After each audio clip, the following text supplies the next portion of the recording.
Tēnā koutou katoa, everyone, and welcome back to Mucky Hope Productions. I'm your host, Mucky Hope, and today is the big day. It's the premiere episode, guys. The premiere episode airs in exactly what, like an hour, like 52 minutes or something like that, and I've got the two boys, to break down what hasn't even really aired yet. I guess it's more of just like a hot, sort of juicy predictions that we're going to be talking about. And as always, with the handsome man on my right, he started off on Mucky Hope Productions as a, it's cool you do podcasts, but it's kind of shit. It's kind of subpar. And now he's like a regular podcaster. Everyone, please welcome the amazing Uselessaustraliansurvivorfacts. How's it going, bro? Yeah, I'm going well. Mucky, how are you? I'm doing phenomenal, mate. I'm doing absolutely phenomenal. And I'll tell you why I'm doing phenomenal. Because I had the absolute pleasure of meeting the handsome man right down below. You all may know him as Australiansurvivormemes, but for me, he's my GPS. He's also my taxi driver. He's also my, celebrity idol who I've been leeching pretty hard off at all the at the promo events. Everyone, please welcome the amazing Australiansurvivormemes. Thank you. It's actually kind of funny how we got connected via the babysitter app where I was offering my services and you were obviously looking for someone to babysit for, look after you for the day. Yeah. No, it was good to finally meet in person. A lot taller than what I pictured. No, we had a pretty cool day yesterday at that High Point event. Got to meet George, got to speak to people at Channel 10 and give them our Instagram handles. It was really fun. Yeah. No, yes, this was so funny. So Brendan was like chatting with someone like at Channel 10 and he's like, oh, I'd love to know who actually runs social media page, like, to banter and stuff. And as I was talking, I was like, oh yeah, and my Instagram handle is Mucky. Mucky. Did you get a boost in followers after that? I have actually had a few extra followers since the event. Actually, it's been kind of crazy, and people like reaching out. Oh, like we were the ones that took the photo here and stuff. It's been like I actually feel like a celebrity for once. Move aside, George and Shonny. We've got a new power duo. Exactly. Australian Survivor. But one day, power trio. We've all got to we've all got to do something at some point. Yeah, well, when I get a hand on one of those buffs, unfortunately, I'm rocking a buff from Wish as I was all the way over in Adelaide where no buffs are to be seen. But hopefully one day we can all be in the same spot at one time. And hopefully that's in Samoa on Fans versus Favourites. Yeah, I actually don't know how that would go down. Like if Channel 10 are like, all right, let's get useless Australiansurvivormemes and this random Kiwi podcast on the same tribe. They're all pretty individual, and then they realize we've all been doing like shit ton of like podcasts and stuff together. It's like, oh fuck. Huge conspiracy theory. I know New Zealand like putting childhood friends on same seasons. So I mean, what's a couple of guys that have done a few FaceTimes together on the same season? Yeah, and just a couple of cheeky comments. One's from Survivor Twist. Good luck, guys. That promo was killer. Yeah, the opening 9 minutes was sick. We won't really, I guess like recap or show it on here just because, the premiere episode does actually start like just over an hour. So, if you want to watch the opening 9 minutes, just wait till the premiere episode. And from Childhood, we're finally here. The greatest day in humanity. I do agree. It's a pretty exciting day. And from the lovely Jenny, finally here and nice buffs. Thank you. I've been working out quite a bit, to kind of get nice and buff. I had to travel 2.5 hours from country Victoria to get one from High Point. Worth it.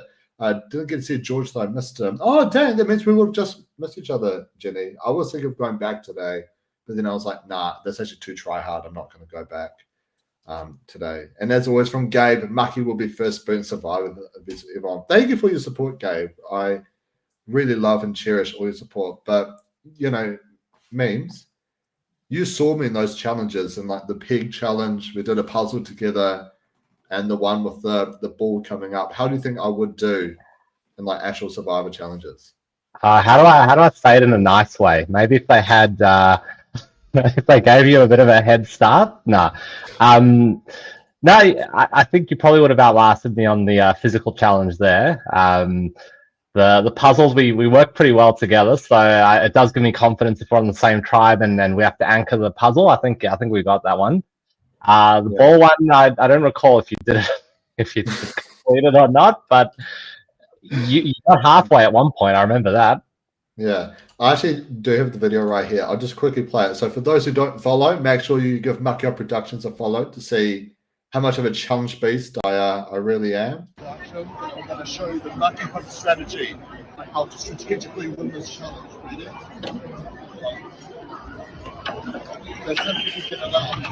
Alright, take 6.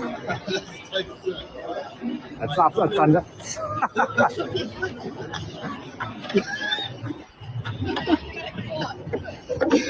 Oh, okay. There we go. All right. All right, let's now take 48. You got halfway. Halfway. That's my strategy. You've got to go halfway, not the full way, just half. Because if people think you're too good.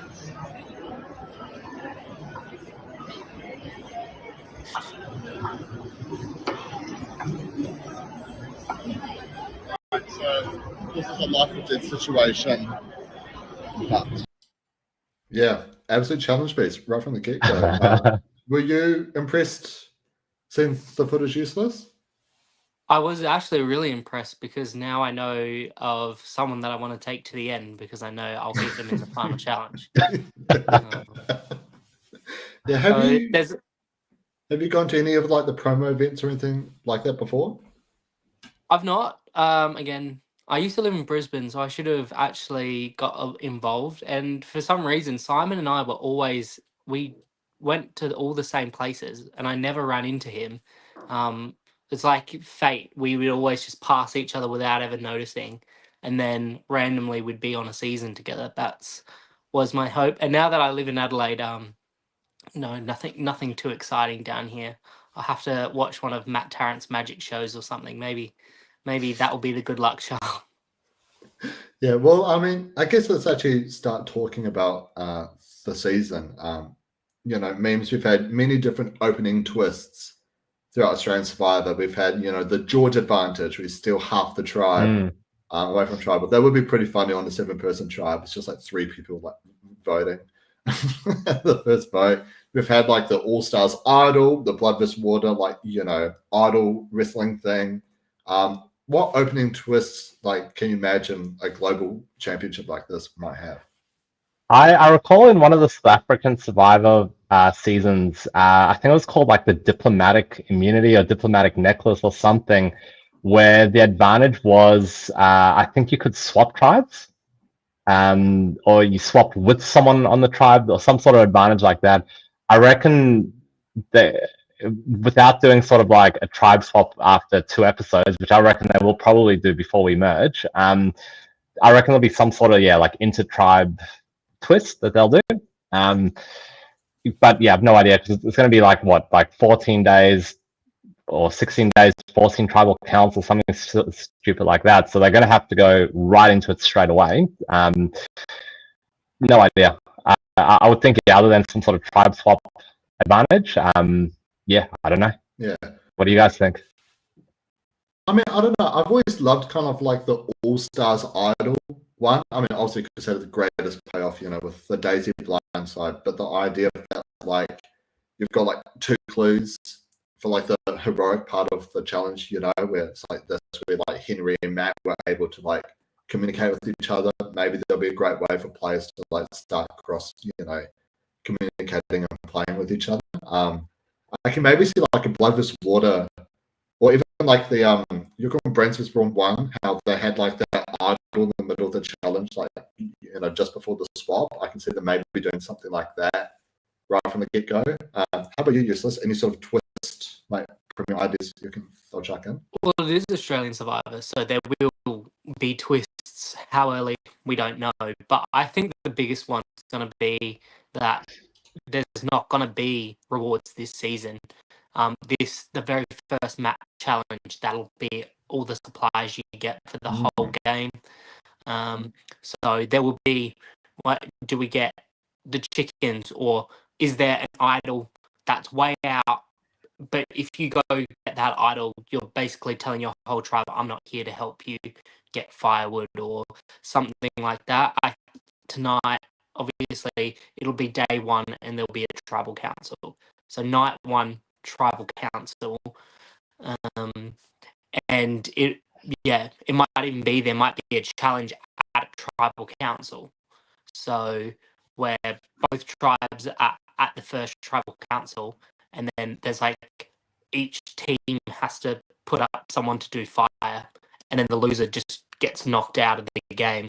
Something ridiculous like that might happen, but I hope they kind of stay a little bit old school. And then a regular vote night one at least, and then nights 2, 3, 4 they can just throw the book out the window and do whatever with their twists. Yeah. Well, memes we've had like pretty much in the last few seasons. I think it's because of how successful the challenge was in Heroes vs Villains. We've got like the Challenger Tribal, which led to like the Fraser Blindside. Do you think we'll see that once again in this season? I reckon they will, because I think in theory, like that should always be like throwing some sort of spanner in the works. That's more like I'm trying to think if it's better at the merge or better at pre-merge. Probably pre-merge. But I think I don't know if there's going to be much of a pre-merge. I don't know if they would have time to squeeze that in. I'm not too sure. I feel like that sort of twist is good when players and alliances are more established every day, basically. Like literally every day when they're going to have a tribal council. I'm not sure if it's going to work. But again, it's going to be one of it's to me. It's almost like when T20 started, when 2020 started in cricket. There were all these rules, all these gimmicks, all these things for fun. Things that trial that they're going to try that's not going to work. So I think they're just going to go all out and make this the most gimmicky season and come up with the most like obscene twists and just see what works and what's going to make people just be like, oh my god, what the fuck was that sort of thing? Yeah. Does my mic sound okay? We just had a couple of comments that like the mic's a bit messed up. Do I sound all good now? I think it's probably more on Brendan's side, but I yeah, no, sorry guys, some technical this is the issues in the first middle twist of the of the live. season. We're being silent because we're guessing everything that's about to happen. Yeah. How funny would it be? Like, how funny would it be, right? If like they made the season and came out, but then they lost all the audio for everything. Like they had to do dubs. Yeah, that's like dub over, mute ourselves like when we're not speaking. Maybe that's, I don't know if there's maybe an echo or I don't know, they're saying static in the comments. Yeah, all right. I'll like go on a bit for a bit. So Useless, you make memes, you mute. Yeah, really sorry guys. I'm in a brand new location here in Melbourne. So but I'll try and make sure that my mic is actually all good when we do like the official like recaps and stuff. But yeah, so Useless, we had the opening 9 minutes. We had like a small promo today. George is stressing out because Shawnee's on the tribe. You've got David kind of stressing out because he's the only winner on the cast. How do you think the Australia tribe is going to go down? Episode 1. So I think one. I'm a Janine. I love Janine, and every single comment I see is Janine better go first, and we don't like Janine, and I'm just like I want George to go first. I think the edit's going to be a lot more even with so many with a smaller cast, so I don't think we're going to get these George saying 15, 16 confessionals, which might make him less annoying. But I want to see George go first, and I want to see a big battle between David. But I do think it is going to be David's going to be concerned that he's the only winner, and then whether or not they know about his connections with Parvati. Obviously, that would be a good storyline if it comes to fruition. But again, I can't see them actually ever getting to meet up unless the merge comes Yeah, after 2 nah, episodes. how about you, Memes? How do you sort of see the Australian tribes sort of breaking down on day one? Well, I find it interesting that Sarah is going away. Like, I don't know if she posted something as a joke, but I'm sure I saw something that she's actually going on holiday for like a month to Europe. Implied like that she's not really either happy with what happened, or she goes out early, or but then again, it's hard to say because for all we know, all these like the focus has been, a lot of it's been on Shawnee, a lot of it's been on George, a lot of it's been on Parvati. That doesn't necessarily mean that they go far either. Like it's hard to kind of like read into all the pre stuff.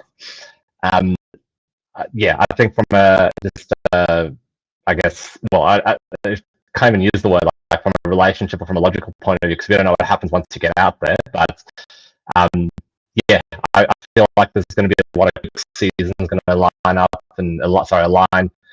And basically it's going to be like Kirby and George on the outs, for example. I don't think that's going to happen in the season.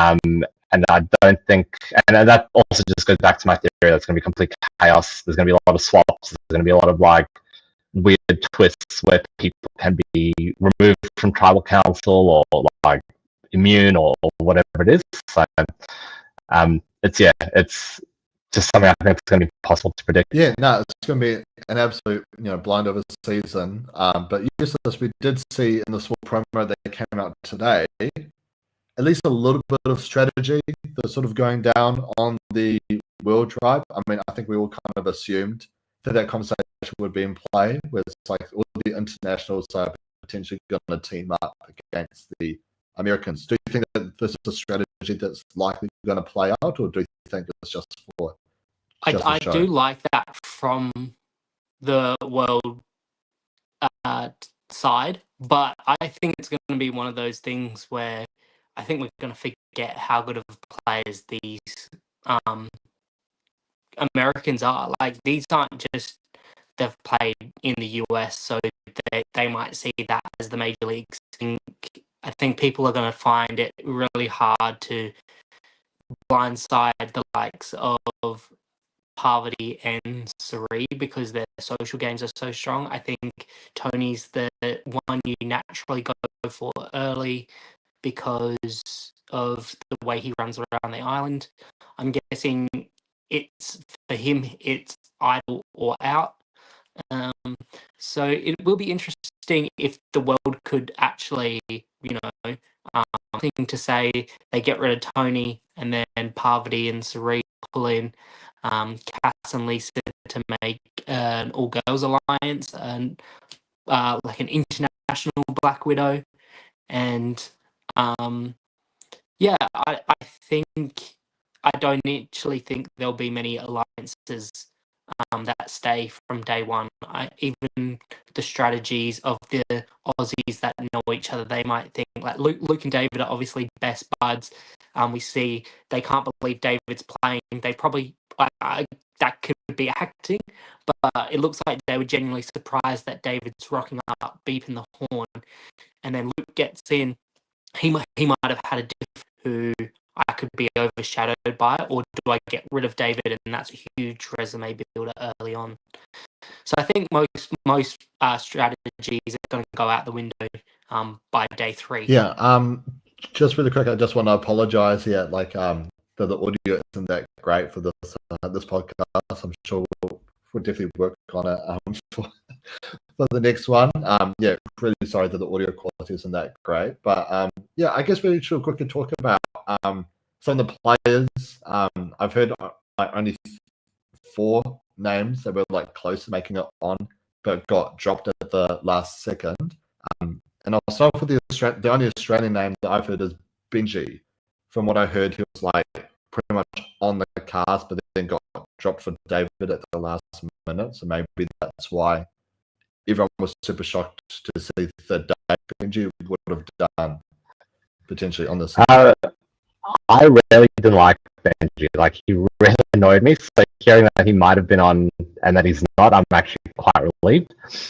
I don't think that that's the case. I think if you think of, like, when it comes to the biggest male contestants, by far, like, the biggest faces of the series. So anyone else, they would have 100% been first preference over someone like Benji. Benji, who in the past, what I've heard was he was actually meant to be an all-stars, and then he was a drama queen. Sorry, a bit of a diva, demanding, like, extra pay and extra concessions and all this sort of stuff. And then they just said, okay, well, get off. We'll go with, like, Zach, who was, I think, like, the well, he was the last minute change because Benji was just too difficult. How Benji would have done on this, I think he would have come in there thinking he's top shit, like he did on his first season, and I think he would have been completely steamrolled by literally everyone that's on this season. I think he would have actually, maybe he would have been ghost of the season. You know, it's like, I personally like Benji. I thought he was alright. I just think that with Benji, he sort of caught the tailwind of Luke almost, where Luke's calling himself, you know, like the greatest, the amazing in season 2, and we all found that super funny. But when Benji comes on and does it, it's like, mate, we've heard all this shit before, you know. So it just started getting quite, quite annoying. But how about you, Useless? How do you think, like, someone like a Benji would have done on this card? It's not often that I agree with memes, but Benji is the classic. Because he's only played once, he's looked at as, like, the biggest what if, but I think he's the lower level versions of Luke and David. So he's strategic, best plays kind of thing. David's telling Shan not to play the idol. She plays it wrong.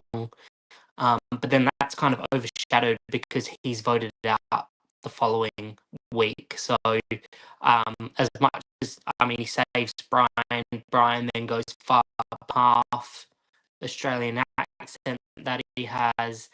Obviously injuries happen, but he gets that, like, poke in the eye early in the season, so he has this eye twitch that if you don't like Benji, like, it's just something you dislike about him all season. And then there's, yo guys, I'm a millionaire, America, you know, there's all the, like, he's got that tall poppy syndrome that Australians don't like. I think he would have worked for an international audience. So if he plays in later seasons, he might have been a bit more liked. But yes, I agree with memes. I think he gets taken to the cleaners a bit, unfortunate too, and then he gets cleaned up in All Stars, just trying to be the main character in a season full of all these people. So I think that I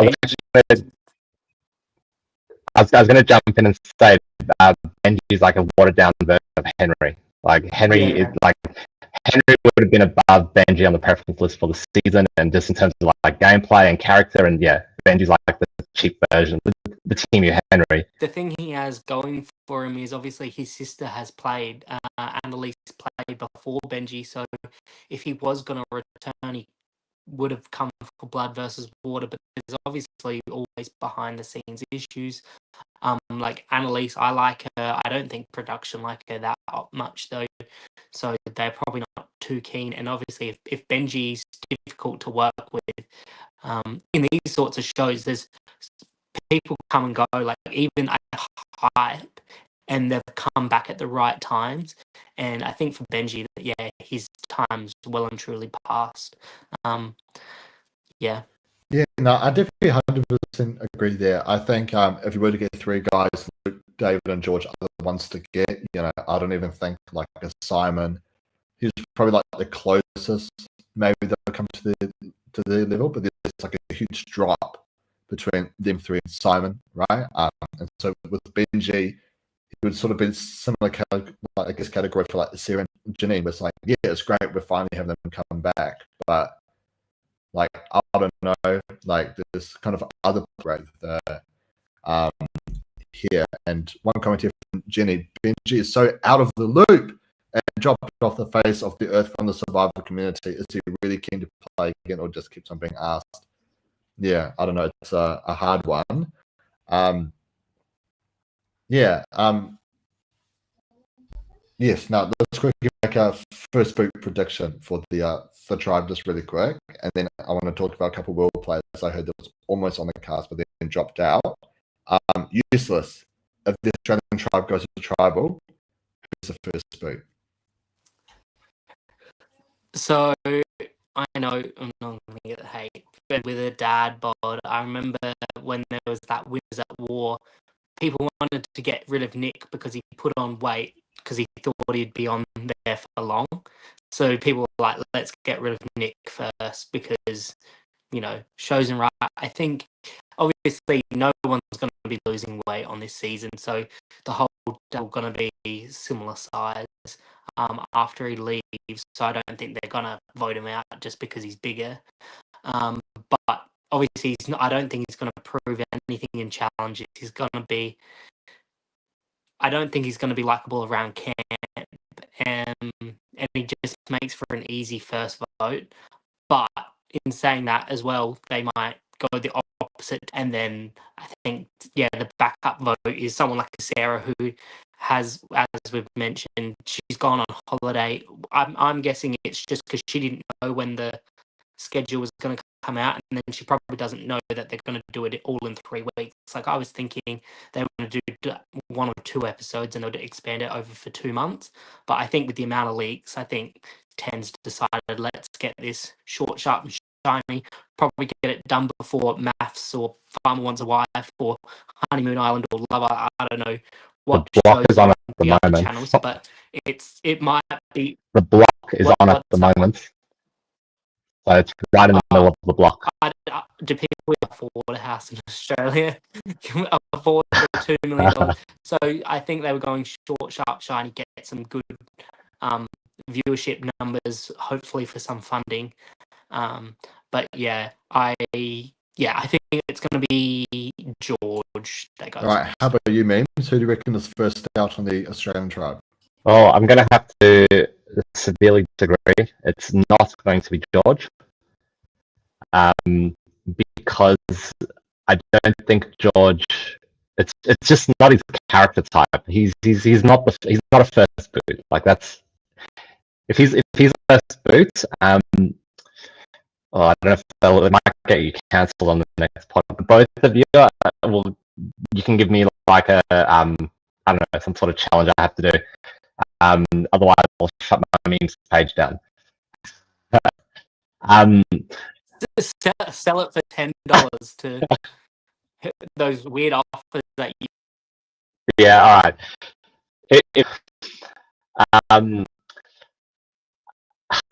I reckon it could be a Janine.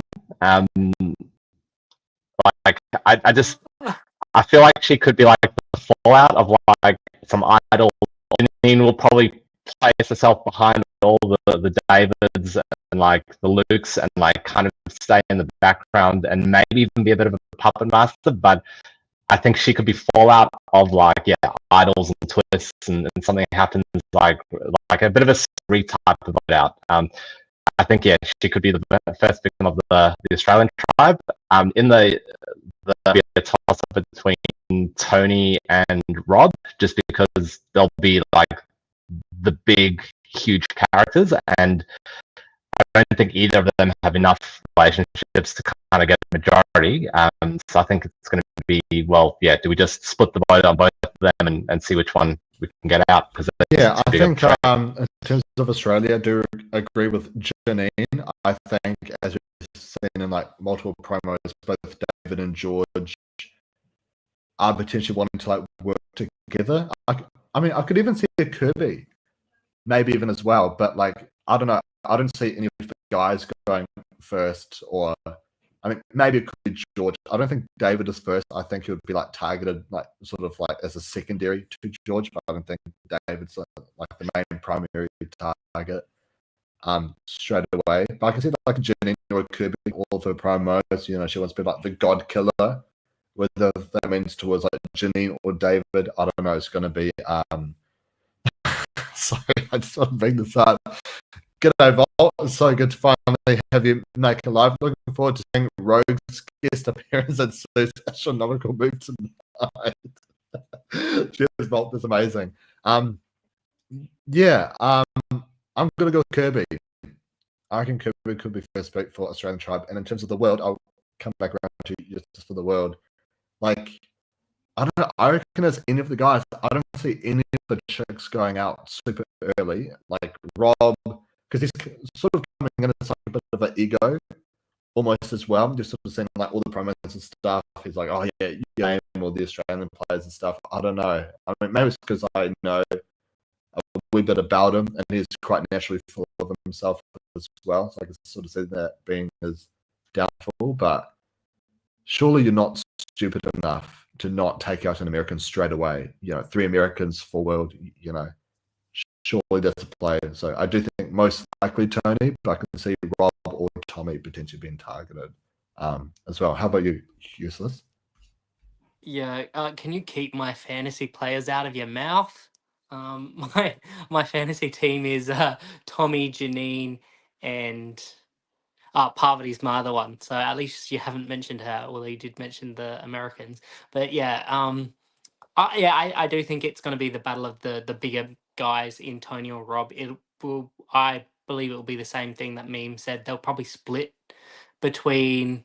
They'll say, "Oh, we'll put the votes on Tony," and then there'll just be like 1 or 2 rogue votes, or they'll just tell Tony, "Hey, Tony, put your vote on Rob." If he plays the idol, Rob goes. He doesn't really have a side. Like they don't have the in such a small season. You don't really have the numbers to be throwing votes out. So yeah, I think it might be someone like Rob that goes with an idol, but it also wouldn't surprise me if Tony knew that, played an idol, and then got rid of someone completely on his own. He likes to do his own thing. So let's hope Tony brings his bag of tricks, and because we want to see a new Spy Shack. I want to see some sand bunker or something. So hopefully he gets time to build one, and he doesn't go first. But yes, I think that it is pretty unanimous with thinking that Tony or Rob's going to go first for the world. Yeah, no, absolutely. So I guess, our first big predictions, Tony or Rob, World Tribe. We've had George, we've had Janine, potentially Kirby for the Australian tribe. And that's kind of it really for our hot predictions or chat. The season comes out in exactly an hour and 20 minutes. How bloody exciting. Just a couple last things. Just 2 names I did hear who was actually on the World Tribe, but then they got dropped out. One of them is Chappies from South Africa, and the other one's actually Adam from Survivor New Zealand as well, which is kind of a weird pick, having Adam. Like, he's a great character, but not necessarily like the greatest player. That kind of makes sense. But Useless, do you think maybe Chappies would have been a better option on the World Tribe?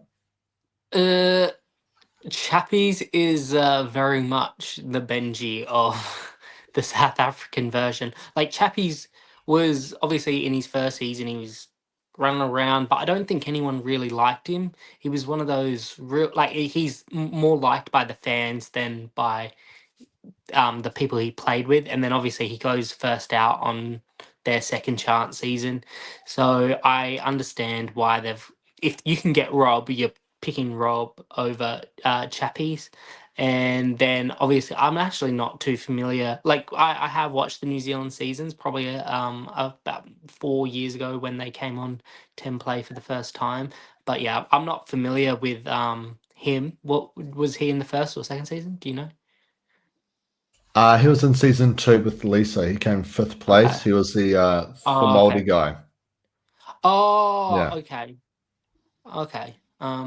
I'm just trying to think. Is he yeah, I'm blanking out. Unfortunately, I can't remember him at all. So that probably just shows you. I know there's obviously bigger fans than me, but then if you just think about the lesser known fans, they probably don't even really know who like obviously Lisa, Tony, Lisa, Tommy, and Cass. So if you have too many of those unknowing players, it makes it a bit hard. Yeah, and how about you, Memes? Any sort of thoughts on Chappies and Adam not making the cast? Again, well, not again. I don't know who Adam is. When it comes to Survivor, I'm a bit of a snob, and I've never actually watched New Zealand. But with Chappies, great character. Would have been phenomenal from like just a challenge perspective, because from memory, he was basically the challenge beast of that season. But I think with the World Tribe, especially, you need to get as many winners as possible, just from a brand representation point of view. Because I do recall from one of the seasons, it's kind of stuck with me when the jury was like, there was some sort of jury bill. I think it might have been one of the South African ones where they were like debating who to vote for. And it's like, at the end of the day, you're voting for someone to represent your season as well. Like, whatever your criteria is, at the end of the day, whoever wins becomes a representative of that season. And I think that's kind of like the logic they might have gone. I think initially, or primarily, they would have wanted to get as many winners as possible, just because they've won, they represent that era, that country, whatever it is. So I think Rob was there, the first preference. I think Chappies will be in the mix if there is a second season. But again, also, who's to say Chappies even wanted to do it? Maybe Chappies was, but I still think Rob would have been first preference, purely from the fact that he won, and he won in such a dominating fashion as well. Yeah, and just one last question to close out for the podcast from Volt. Do you guys reckon the non-Aussie USA players who have a lower skill set going in are their seasons more chill and easier? No, I mean, their seasons aren't like chill or easier. Still like, regular Survivor. I guess I would say that like it's not as dramatic as what Australian Survivors become or what American Survivors sort of become. So I'd say there definitely are players to watch out for. Useless, from out of the 4 non-US or Australian players, who are you most excited to see like come and play and what they do? Well, I actually have never seen Tommy or Cass play. From their pre-game interviews that the official page has posted, I'm looking forward to see Tommy play, because from the way he talks, he actually sounds like he plays a bit like Spencer from Cagayan, who he didn't think of players as people but as chess pieces, or just numbers. And I think that's a lot of biggest mistake first time players make, thinking, oh, they're going to win because on TV this is how you win, and then you realize Survivor's actually a social game. And then players like Russell Hance or George, the first time he plays, people don't understand how they've lost, but then when you get a real understanding of the social experiment, it makes a bit more sense. So I'm looking forward to hoping to see Tommy play. And from the commenters saying what the level is, I think Survivor South Africa is one of the highest strategic games, and because of their cultures, the way they interact, it's almost like they kind of even hate people, like have full vendettas against them, but will still hand them the money because they've played the better game. And I'm guessing Memes is probably more, can give us a bit more insight into that kind of that South African culture. But yeah, I think I've seen like full on feuds happen on the show, and then two episodes later it's like they're best friends. And I think his name was Tommy One, and when I was watching the show I was like, there's no way this guy can win. So I think these, like obviously Australian Survivor and the US Survivor, they're probably a bit more polished, and maybe it's the edit or how cinematic it looks. But I think these other shows, it's the gameplay's just as big, the challenges are just as exciting and hard, that these guys aren't going to be out of their depth. I don't think any player that has been cast is going to be out of their depth in this season. Now, Memes, you really wanted me to bring up this comment from the lovely Jenny. What about Dino or Marion for South Africa? Well, I'll just quickly respond to Useless. I think from a South African culture versus an Australian culture, for example, I think Aussies tend to be a lot more laid back and a lot more chilled and easygoing and avoiding confrontation. And I think in the South African culture, you tend to be more you'll if someone's going to cut you off in a line somewhere, you'll go and you'll tell them. You'll go have a fight about it. And I think you become more thick-skinned in general. And I think because people are more thick-skinned, they don't take things as personal, which I've also agree that I've seen on the South African Survivor, where it's like they look like they're ready to kill each other, and then somehow they're working together the next episode or voting for them at the end. So I think that's maybe a bit of a difference in the two cultures, or South African culture specifically. In terms of Dino and Marion, again, I think Rob is the marketable player because he's like he looks good, like he's like strong muscles. When I've seen Rob on social media, it's very much like a flashy lifestyle and like I don't know, like all the like formal wear ads he's done, or I feel like he's the type that's like got a Lambo in his garage, whereas Dino and Marion are very much like the super fan players. I do think on a second season, I think Dino would probably be the next pick, even maybe above Chappies, just because I think Dino's a very likable character. And he'd probably be more like the typical Aussie winner, like the underdog winner, which I think will be relatable. But I think for this specific season, I think they've tried to get as big a players as possible in terms of biggest threat, biggest like it's almost like all these players, like you don't want to take any of them to the end as a GOAT. Like that's I think maybe the vibe they were going for. But I think Dino would be very much like a Miles type of character. I think there's a lot of similarities with their games. And I think that would be a lock for a future season, but not for the first one. Yeah, and out of the 4 non-US and Australian players, who are you most excited to see come out and play on the season? Well, I haven't seen Tommy or Cass, but I am developing a crush on Cass. She's become my new favorite for the season, just for no real reason other than I guess maybe she was the most responsive. Rob, I did not like Rob during his season. I was hoping and doing whatever I could to get him out, like I don't know, send some like vibes and prayers and whatever. And I was like, I just didn't, Jesus, like yeah. So yeah, I'm not a fan of Rob just because he was so dominant. Like I'm just not I hate those. Like when Boston Rob won his season, I hated it. And then who's the other one? Lisa. Again, I don't know much about it.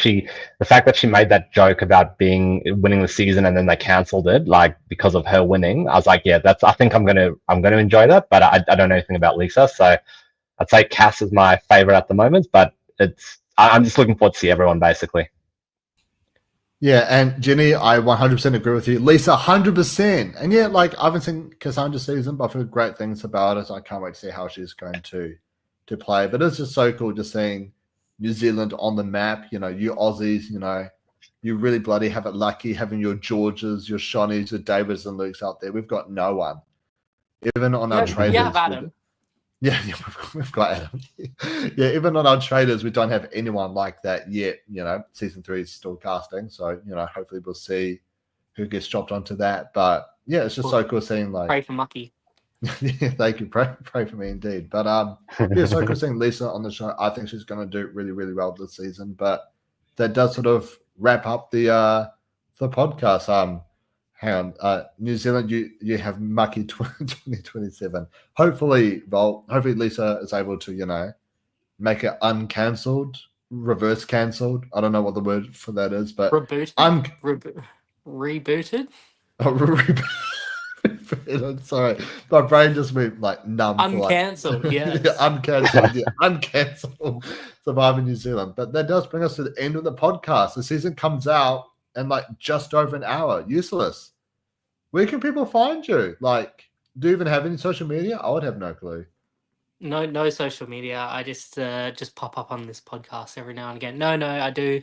So I'm on Instagram at Uselessaustraliansurvivorfacts. I post as the episode comes out. So if you want to avoid spoilers, maybe just wait until after the show to follow my page and my useless predictions that never come true. And then I'm also on TikTok under Australian Survivor Facts, and I will be trying to post more on there during the season, just because I feel like I've got a very different aspect on the game compared to a lot of people. Like, I love it when someone dominates a game. I like real dominant winners, and unlike memes who seems to like the underdogs. But yeah, so I'll probably try and put my voice out there a little bit more without getting in Mucky's shadow. And how about you, useless? Oh, not useless memes. Where can people find you on? Well, I'm not a podcaster, so you won't find me on any podcasts other than this one. At Australian Survivor Memes on Instagram, got a page on Facebook under the same name. You kind of ruined half of my shtick is spoilers, so I'm not going to give the warning about following me and spoilers, because I will spoil it and I will get your shitty comment and make it into content. But no, yeah, that's where I'm at, Instagram and Facebook. Yeah, and you can follow us at Mucky Hope Productions on Instagram. I'm currently in Australia. I'll be going to multiple watch parties actually throughout the season, so make sure you stay in tune for that. I will be posting a whole bunch of stuff on Instagram. And as always, subscribe for Cheeky Naughty Times. I haven't really been up to that much cheeky or naughty stuff.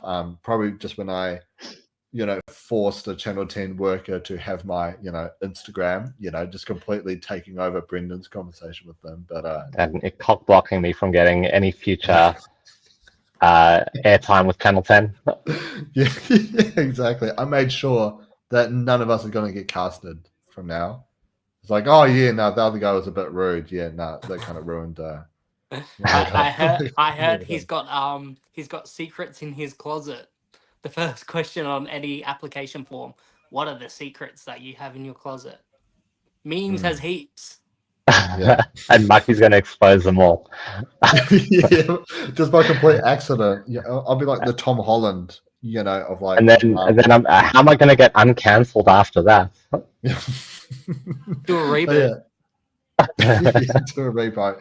But yeah, no, make sure you subscribe for Cheeky Naughty Times. We'll be having a lot of great stuff for Australia vs. the World. We'll be doing recaps every Thursday night, and then the three of us and hopefully Michelle will be able to get together every Sunday as well to do a quick before the Snuff predictions. But as always, ka kite anō everyone, and I'll catch you all in the next one. Take it easy, guys. Bye. Peace. See you later.